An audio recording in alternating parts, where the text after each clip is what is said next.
No, so tuod ba kanang diri sa tuwa pong probinsya sa Bukidnon sa pagkakaroon magpwede ba nato masayraman kung sa ang ato apong mga programa diri sa probinsya sa Bukidnon para usab sa pong mga mag-uuma ma'am. Okay, maghapon sa tanan, ako si Maria Lilas Emturan, ang Provincial Agriculturist sa Bukidnon. Atong mga programa, nagkadaiya gid na siya no, para sa atong mga mag-uuma.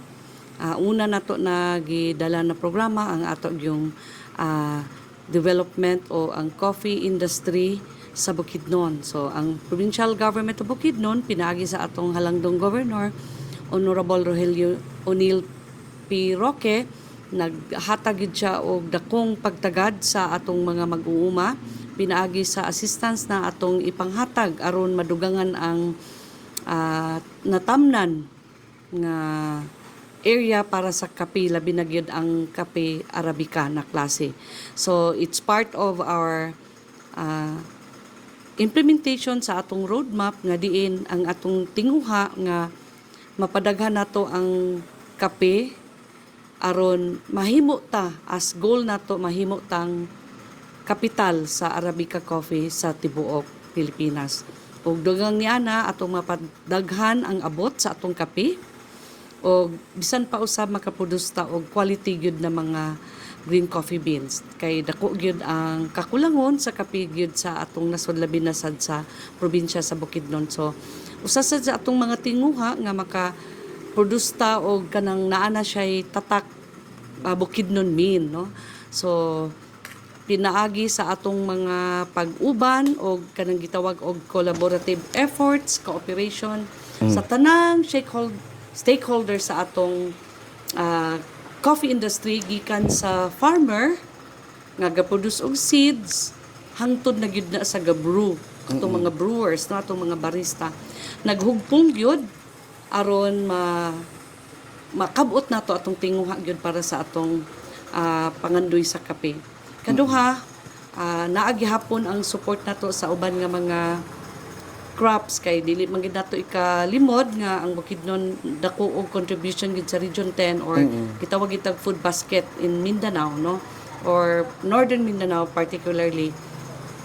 Naagi hapon ang atong support sa mga nagkadaiya nga crops daghan kay tag crops almost all crops gagrow gid sa Bukidnon tungod sa atong yuta nga pwede gyud siya matamnan. So on top sa atong mga gipanghatag ikaduha nato nga program is ang Bahay Kubo no. It's a concept nga gikuha nato sa kanta nga Bahay Kubo but ang target nato ani mapadaghan nato ang mga garden, household o ang communal garden nga adunay pagkaon, sufficient na pagkaon tungod kay magtanom naman ang household og nagkadaiya nga gulay no sa atong backyard.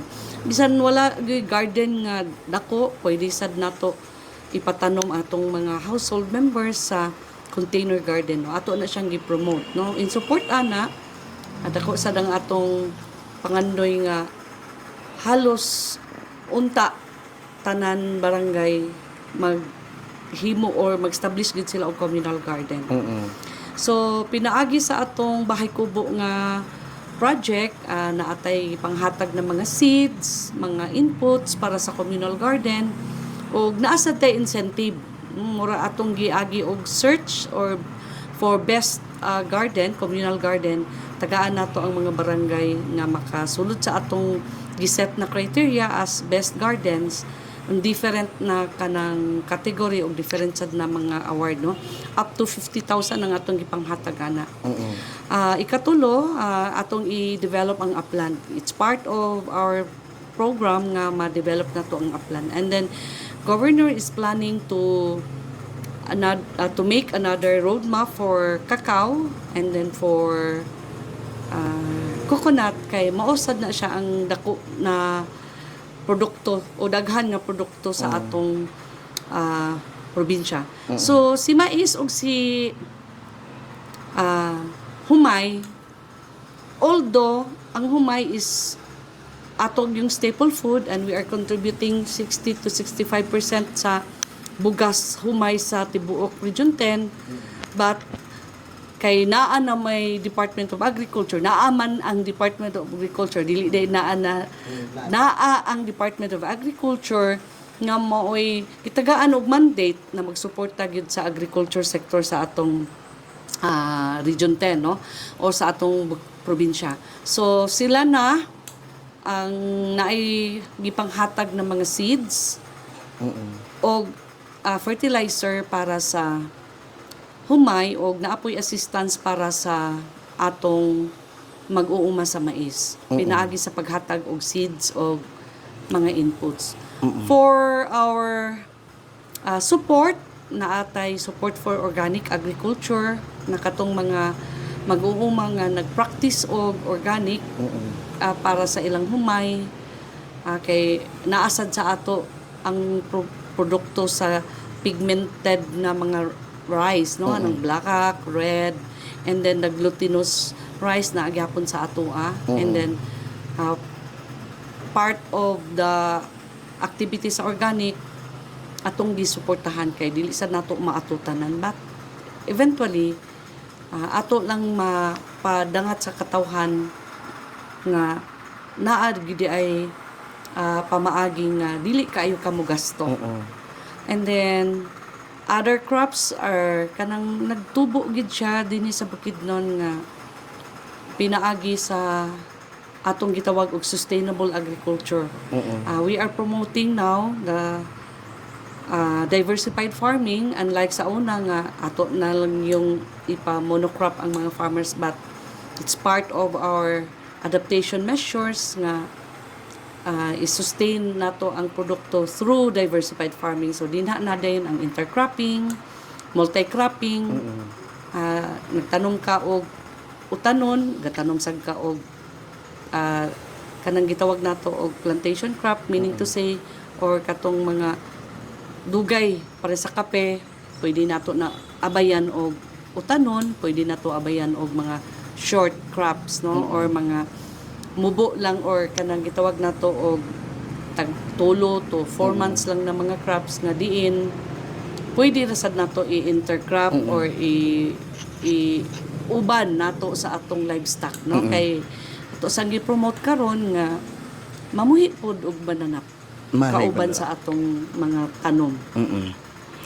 While at the same time og naa kay source sa tubig og ang imong area suitable for inland fish, pwede ato ra gyapon na siyang gi-promote. So diha atong pamaagi aron makasustenar ang usa ka farm sa mag-uuma, labi na kung small scale lang, gamay ra ang area, kasagara man gud sa atong mag-uuma sa Bukidnon 1 hectare below, mas daghan na sila, pero nagyapoy nag-occupy og dinaghan 5 ana, but mostly katong mga katubitong comprehensive or gikan sa CARP na program, mautusad sila ang daghan sa Bukidnon, which gagmay lang ang land holding. So with the diversified farming, naatay kanang gitawag og food security, na naay pagkaon kanunay, no. So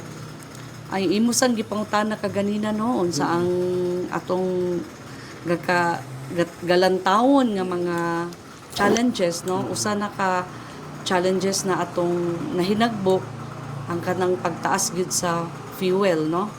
And then on top ana naapag gyud ang kakulangon sa tubig, kay naka-experience ta for a long time nga gamay ra ang ulan. And then another challenge kung mo epekto gyud ang El Nino, if ang Bukidnon iiway ba sa Ginoo, na siya ra gyud ang nakabalo ana, but with our prayers we can always ask the Lord nga, or our Almighty God nga ang impact sa El Nino dili lang matagamtaman sa Bukidnon, no. So there will be 49 provinces nga maapektuhan yun, and then as of the moment 92% na ang chances, and then ang advisory is nisaka na sa El Nino alert. Although dili but pasabot na kung El Nino wala nagiulan kay naamang gihapon ang mga weather disturbances. Naamang gihapon si typhoon nga mosulod. But according to pag-asa, gamay na lang ang typhoon na mosulod, no? 13 to 20 ang range na mosulod sa Pilipinas. However, with El Nino, according to pag-asa, ma-enhance ang intensity sa ulan, sa typhoon.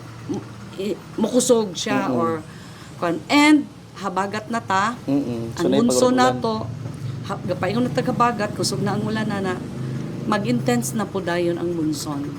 So, ang El Nino is dili gid na siya straight nga mag-init. Mag-init gyud. Nagya pon siya ulan, ginagmay na lang. Kay dili man na siya weather disturbance, it's a climate kuan na siya kanang phenomenon nga ang kainit sa dagat mo taas, no, tungod kanang gitawag nila og kanang upswelling, no, upswelling sa tubig nga tungod sa pag-init niya, no. With that, more link man gud ta ani sa climate change, no. Kay kasagara gyud kung imong lantawon, kung ready lang gid unta ang matag munisipyo, ang LGU ug ang atong mga community for possible na mga kausaban gyud sa atong weather o climate, kay di lang ginato madinay na gyud unta atong adaptation measures, no. But I think Philippines is a letter kanang medyo siya late, no, in the implementation, unlike sa mga other countries, but very resilient lang sad gyud ang mga Pilipino. Ako lang yung gi-emphasize sa atong previous nga mga recordings na atong pag awhag sa mga mag-uuma nga ni ulan man gyud last week of the May and the first week of June. Og magpadayon lang na muulan, bahala og kaduha ikatulo sa isa ka semana, wala na kitay problema. But if in case ang nakatanom na nga moinit gid siya sa gunson, maapektuhan ang iyahang gitawag og maturity nga phase sa kuan, or mahuman na siya og kaning vegetative, maabot sa reproductive, dako gid kay na siya damage. Kay ang reproductive phase sa matag tanom apektado gid na siya sa init, no, sa temperature. So hopefully katong nakatanom makamanage sila sa ilang tanom. Kung wala sila source of water, daghan pa maagi mag-impound na gid silang tubig. Magsalod na gyud. Rain harvesting na gyud, kay kung naay ulan naa sila'y pwede gamiton kung muinit na gyud ug maayo magsagunso na, and then they can mo magbubo na lang yun. But it's still difficult kay init man gud ang panahon, init ang hangin, so dali kayo mauga ang yuta, no. So lahi gid tong na mabubo kay sa kay naagi ulan. Pangandaman man gud unta ng mga inana, no. Mahulog man gud unta na siya nga dito na sa adaptation measures, no. So kung wala gyud source of tubig, then na ay kuan mo yun ang pudang farmer na tanawa ninyo pagipatanom ni ulan man lagi. So hopefully with God's grace, with God's kanang tubag sa atong mga pagampo nga ang impact will not be kanang grabe gyud nato na ma-experience. Kay dili gani to drought. Tung last 2024 it was only a dry spell, but there are so many LGUs na declare na og state of calamity at that time, no. How much more kung mag-El Nino na sad. So the La Nina and the El Nino is really part na sa atong kinabuhi. As an agriculture extension worker, mao ra gid unta among pangandoy nga ang damage matabang ra gyud unta, no. Ang katong imong pangutana with katong na the event that we attended, it was a Philippine Coffee Yes, Expo, It was held in Makati sa Juan Ayala Mm-mm. last February. Last June. Mm-mm. Sige, ma'am. Ma'am, so, follow-up question lang nako, mama, regarding bitaw sa kini bitaw ato abitong kining pagawas sa pagkaroon sa pag-asa nato kini bitaw ato abitong El Nino. Ma'am, kung malakip gayud ang bukidnon gayud ana ma'am nga maapektuhan usab sa kini bang El Nino, unsa ba ang kanang ato apong gipangandam nga kinabang tabang para sa atong mga mag-uuma, ma'am? Ang DA, nag-ingon na sila nga na sila buffer for rice. I don't know for the corn, but unfortunately, nag-distribute na karon og cash assistance. Una, but dili to sa El Nino na preparation. Katuto siyang sa energy crisis, no? Okay. Naapektuhan. Hopefully, with the LDRRM fund from the local, mo man lagi ang balaod nag-ingon manggod na kung naay disaster, magamit nato ang atong mga fund for response, quick response na fund, no? Naagid na ginaset gid na nga kanang posible nga tabang sa gikan sa atong LDRRM, local disaster risk management office. So naagid na even ang national, ang region or ang atong mga national